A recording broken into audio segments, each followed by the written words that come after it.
اللہ تبارک و تعالیٰ کے فضل و کرم سے ہمیں اپنی زندگی میں ایک اور رمضان نصیب ہو رہا ہے۔ اللہ جل جلالہ نے اپنے بندوں پر کرم فرمانے کے مختلف عنوانات رکھے ہیں، اور یہ رمضان المبارک بھی اللہ جل جلالہ کے کرم کا ایک عظیم عنوان ہے، اور اس رمضان کا اپنی زندگی میں حاصل ہو جانا یہ بھی اللہ تبارک و تعالیٰ کی ایک ایسی نوازش ہے جو اس پر اس کا جتنا شکر ادا کیا جائے کم ہے۔ آپ ذرا سوچیں کہ پچھلے سال رمضان میں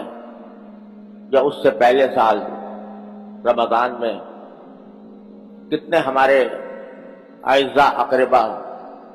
دوست احباب، ملنے جلنے والے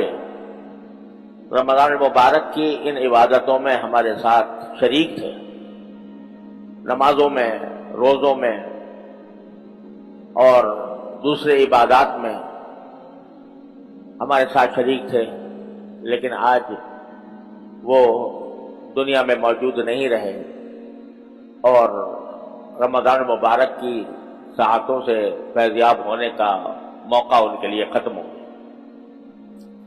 لہذا جب رمضان المبارک ہم پر سایہ فگن ہو تو سب سے پہلی چیز اور سب سے پہلا کام جو ہم پر واجب ہوتا ہے وہ اللہ جل جلالہ کا شکر ہے۔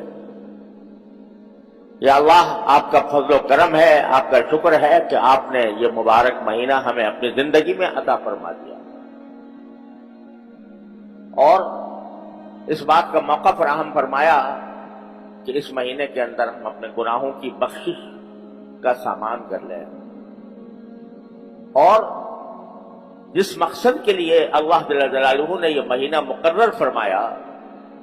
اور جن کاموں کی اس میں ہم کو ہدایت عطا فرمائی، اللہ تبارک و تعالیٰ نے جو فضل و کرم سے وہ ہماری زندگی کا ایک اہم سرمایہ ہے۔ اللہ تعالیٰ اس سے ہمیں صحیح فائدہ اٹھانے کی توفیق عطا فرمائے۔